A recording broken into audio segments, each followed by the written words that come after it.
So greenwashing is an issue in the super industry, and we respect the work the regulator is doing to ensure that companies are not making claims about their products or services that are false and misleading. Welcome to The Greener Way, the show about people, planet, and purpose, and how investors and corporate leaders push forward in a complex world. My name is Rose Mary Petrass, Senior Journalist at FS Sustainability. Today, we're going to talk about divesting, stewardship, and impact with the Executive Director of Investments at Future Super, a super fund that invests for a fossil-free future with no coal, oil, or gas holdings, and an ethos rooted in ethical investment with a focus on clean energy and social impact projects. Welcome to the show, Sharon Davis. Thank you, Rose. It's great to be here. Could you start off by giving us a little intro into your role and background? What's your story? I've been with Future Group since June 2022. I'm the Executive Director of Investments, so I look after all things investments. I've come from a long career in investment management in the superannuation sector, and what attracted me to Future Group is just that ethical investment ethos, which we'll talk about today. So tell us, what is the ethical philosophy of Future Super? Future Group is on a mission to lead the movement to use the power of money to invest, advocate, and campaign for a future we all want to retire into. So our vision is to see all of Australia's retirement savings invested to drive positive social and environmental impacts. And that's a $3.4 trillion pool of capital. So it has muscle. We've spent the last decade providing ethical investment products to people who want to invest their superannuation savings in line with their values. We have a vision that all retirement savings should be invested to drive positive social and environmental impact. And how does Future Super approach divesting from fossil fuels while at the same time ensuring its fiduciary duty of long-term returns for members? Yeah, great question. First up, I want to say that these two goals are definitely not mutually exclusive. We have the privilege of looking after people's retirement savings, so we're juggling many components. We need to assess what are the best financial outcomes for our members, how to invest in line with their risk profile, appropriate to their life stage and age, how to protect and grow their capital, provide the returns they desire for the fees they're willing to pay, and in line with their values. But our experience shows that we can satisfy all of those dimensions while not having exposure to harmful activities and industries, and while not exposing our members to risk that, frankly, is right around the corner. And what do I mean by that? The International Energy Agency, to the IPCC, references that fossil fuels are in their sunset years and demand is slowing down. And once that happens, everyone who's holding those assets risks significant financial losses. So superannuation is for the long term, and we don't want to expose our investors to that asset risk. So you've actually found that divesting from fossil fuels does not have a major impact on the long-term returns for members? In terms of long-term investing in the superannuation sector, we're not chasing short-term market returns. The annual relative performance of an ASX portfolio excluding fossil fuels over the period December 2010 to May 2023 outperformed the benchmark by 0.8%. So we don't need to chase cyclical returns by investing in fossil fuels. That's some great stats. Okay. So talk us through your stewardship approach, for example, proxy voting and engagements. What is your stewardship approach for better ESG outcomes? At Future Group, we use stewardship tactics like proxy voting, engagements, and campaigns to boost our investment philosophy impact. Our approach to stewardship is all the actions we can take as an investor, and even not as an investor, and I'll explain that, to influence companies and their activities. So let me break it down into three areas where we can influence for change. Proxy voting. So we vote in favour of resolutions that support better environmental outcomes, and we vote against management when we want to call out poor company behaviour. Our fund, Future Super, publishes its voting record. We believe that transparency in voting is crucial. We also take part in shareholder resolutions where appropriate. So last year, for example, we partnered with Greenpeace to support a shareholder resolution at the Toyota AGM, calling on that company to disclose any campaigning they do to slow government policy around electric vehicles. So the second stewardship approach that I'll talk about is collaborative engagements. This is one of the areas where we see the most possibility to use our influence as an investor to pressure companies to deliver better outcomes for people and the planet. For example, in the last year, we've taken part in collaborative engagements and joined investor letters on issues such as modern slavery, fair minimum wages, biodiversity, and plastic pollution. And by combining our influence with that of other investors, we can send a strong message that profits shouldn't be at the expense of people or the environment. Then the third area I'd like to highlight is campaigns. Here we go one step further by attempting to put public pressure on companies to improve their behaviours. For example, we were part of a coalition of 13 UNPRI signatories calling for Australian banks to change their fossil fuel lending policies to meet the Paris Agreement. We were able to be part of this action even though Future Super screens out most of the big banks. So back to my point on your ability as an investor to use stewardship tools even when you're not invested in that company or subsector. That action was extremely successful, with Commonwealth Bank announcing new fossil fuel finance restrictions as part of its climate policy as a direct result of that campaign. That's fascinating. So by collaborating with others, you're able to have impact even when you are not investing in that company yourself. Exactly. Wow. Okay. Do you ever receive pushback on your stewardship and engagement with companies, and how do you approach that? All the time. We're persistent.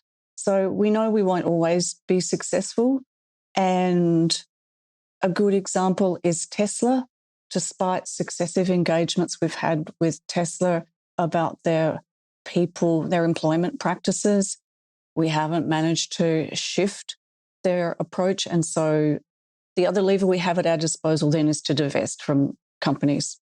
So let's discuss impact investing. Why did Future Super decide to invest for impact, and what are your target areas? How do you identify companies for investing for impact? Yeah, I love this topic. So it's symbiotic that we both move capital away from harmful activities and invest it towards activities that support climate solutions and contribute to redressing social inequalities. So in listed markets, our portfolios can apply positive screens to seek exposure to desirable characteristics, for example, strong gender equity practices or carbon efficiency. In unlisted markets, we look for assets that make a meaningful contribution to the transition to a sustainable economy, like renewable energy, climate tech, or sustainable agriculture, or to building more sustainable communities like social housing. On the climate side, we need to support the transformation of our economy and society to limit global temperature rise to 1.5 degrees Celsius per the Paris Agreement. So we think holistically about the systems to achieve that and get behind new projects to facilitate both the mitigation of carbon and the change, the energy change we need. And then on this, just to round out on this, on impact investing and our thematics on the social side, Indigenous peoples are disproportionately affected by climate change. So this redoubles our efforts to find and fund solutions. And we're supporting well-designed social housing as both the saviour and enabler for people at so many levels by improving outcomes for mental health, social connection, education, and employment. And I love how impact can come together to create both climate and social outcomes. Can you share some specific examples of how this divestment, stewardship, and impact strategy has created an uplift in ESG outcomes? It created some real outcomes there.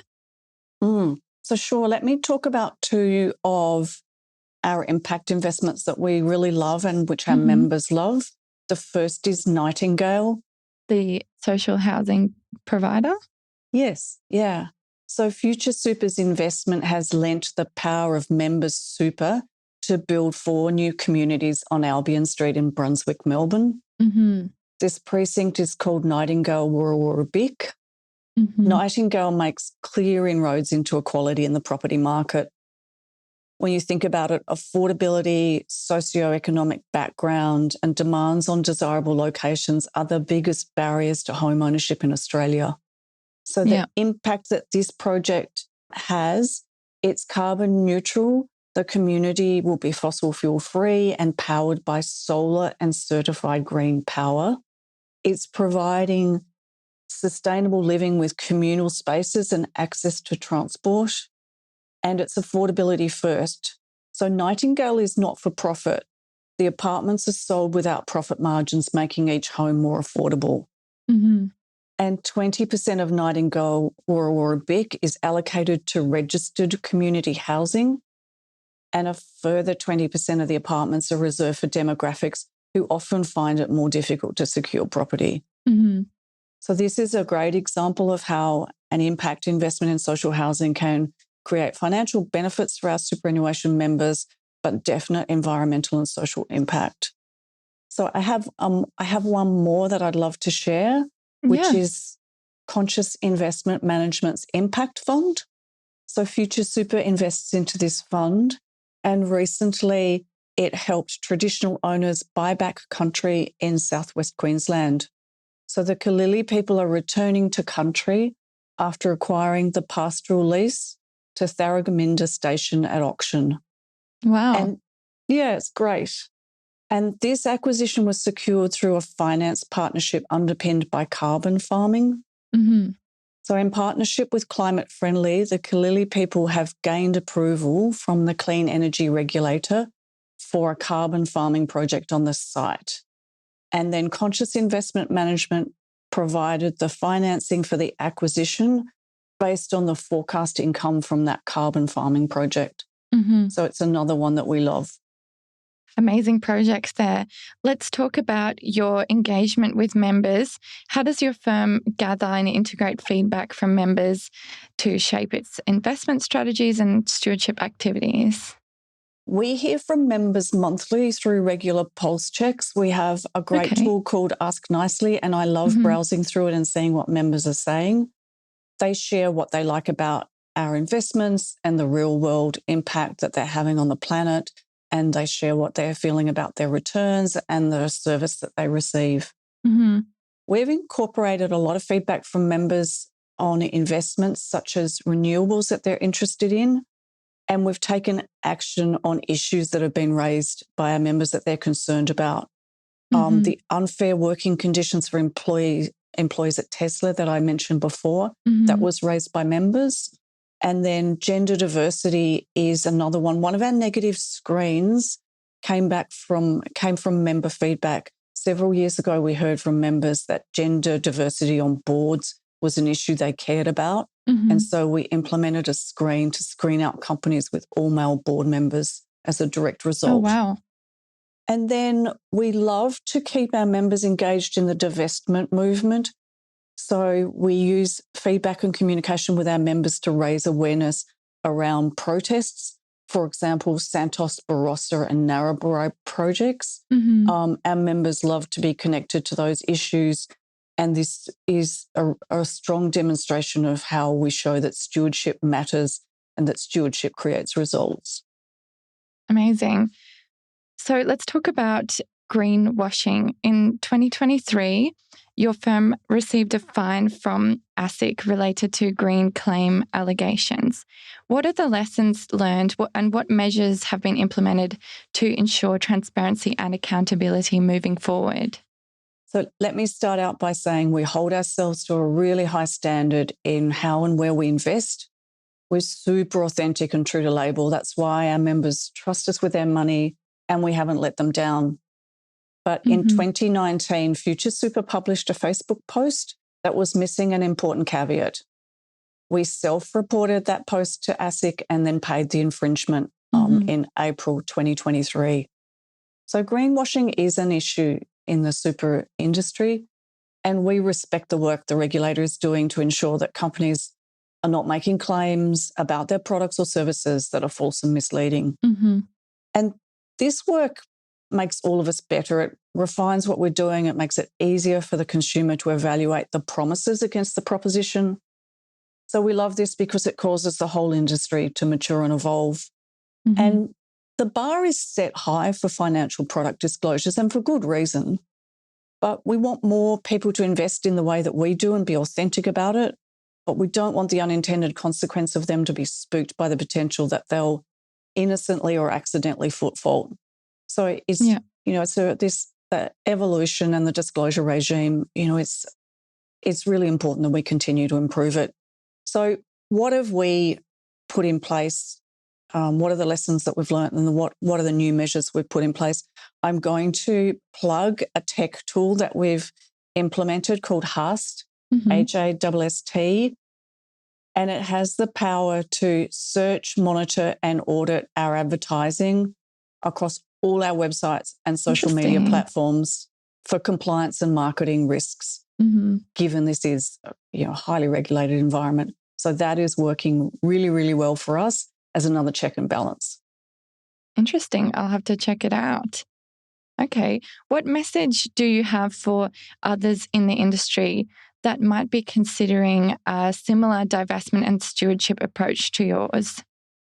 There's 4 things that I think people can do if they want to put a similar approach in place. And the first is use your voice to advocate for change.